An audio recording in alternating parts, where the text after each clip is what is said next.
What's going on, swim fans? In today's video, we're breaking down Adam Peaty's incredible world record in the 100 short course meter breaststroke.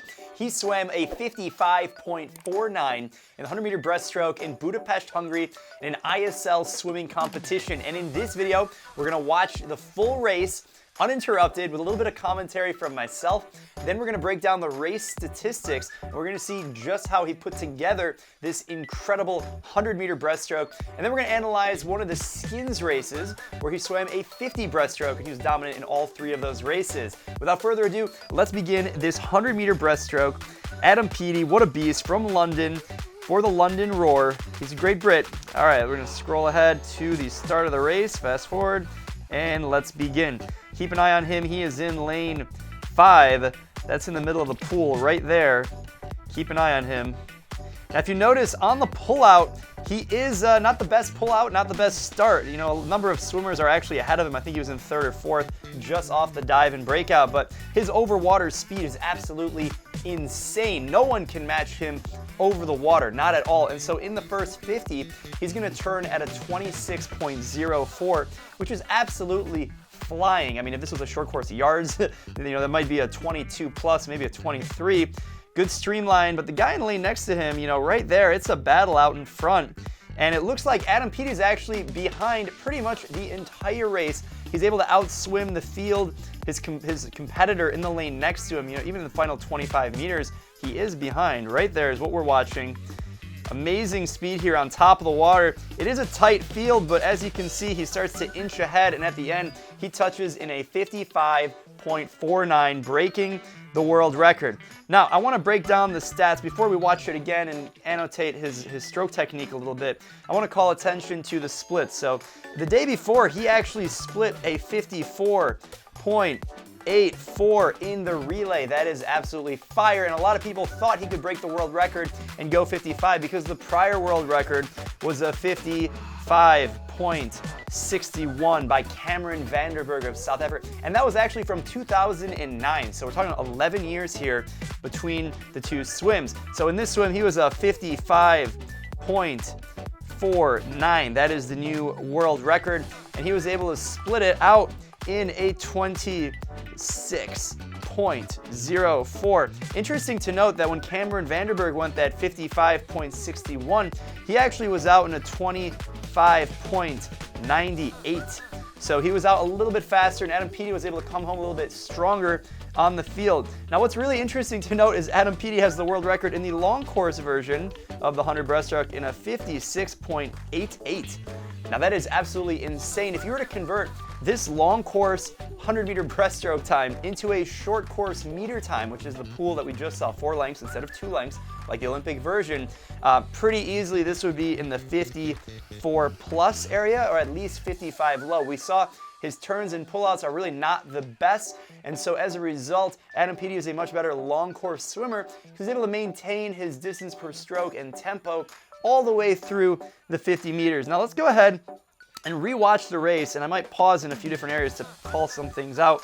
Let's go ahead and watch it here.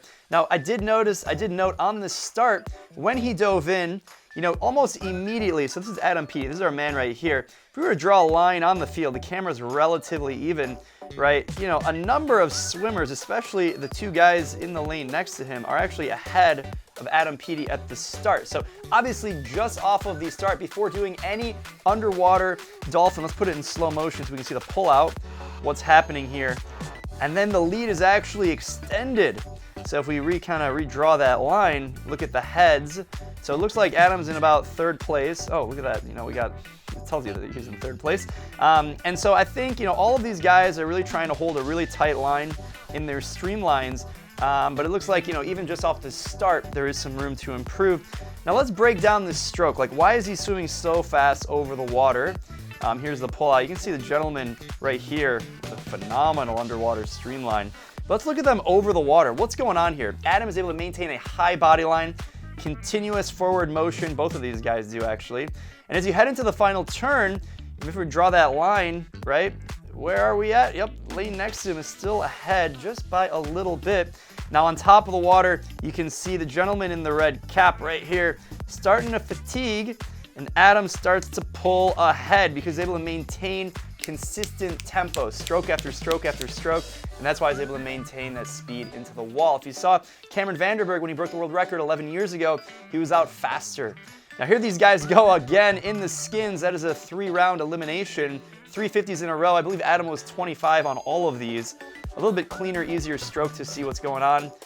A lot of overwater speed, and he's just going to run away with it, or swim away with it, I guess we would say. As you can see, forward motion. I'm actually going to pause it right here on this part of the race. And if you can notice, there's a continuous drive to streamline.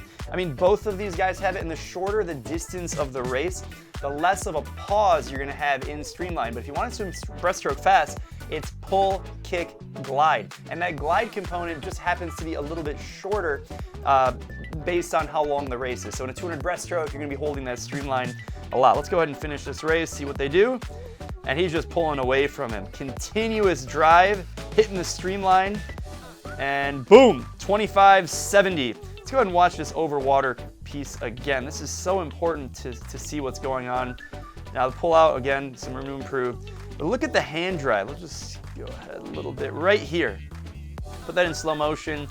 There is a continuous movement forward. You can see the thumbs are basically at the surface level of the water, and as a result, the body line basically follows. Let's go ahead and watch it in slow motion. You can see the hands just continuously driving, and the gentleman in the lane next to him, just gonna pop up here, a lot of up and down motion. If you see this gentleman right here, that is his body position. Look at the surface of the water and look at where his hands are, right? So when something goes up, whether that's the head or the hands, the hips are going down. So while you may be able to generate a little bit more power in this sort of up and down motion, it's actually going to end up fatiguing you more. And that's, I think, one of the main reasons that Adam Peaty is so consistent at over-the-water speed. Now he's able to break the world record in the short course and the long course. I believe this was his 12th world record. Let's watch the race in slow motion into the finish, continuously driving forward. Absolutely amazing. Congratulations to Adam Peaty. Now, if you guys have not already seen my analysis I did on Adam Peaty's stroke, it's a much more in-depth video. We look at his slow motion under the water. We'll make sure that video is linked in the description below. If you guys enjoyed this video, make sure you're subscribed. If you're looking to take your swimming to the next level, whether it's in the water or out of the water, make sure you check out the MySwimPro app, workouts, dryland training programs, in the pool, out of the water, available in the app, so make sure you check it out in the App Store. And finally, if you haven't already checked out the official MySwimPro group, it is a Facebook group linked below, 100% free to join. We have thousands of swimmers from all over the world, over 100 countries who are trying to take their swimming to the next level. So that sounds like you. Make sure you check it out, linked in the description below, and let me know what you guys think of this video in the comments. Appreciate your support. As always, happy swimming.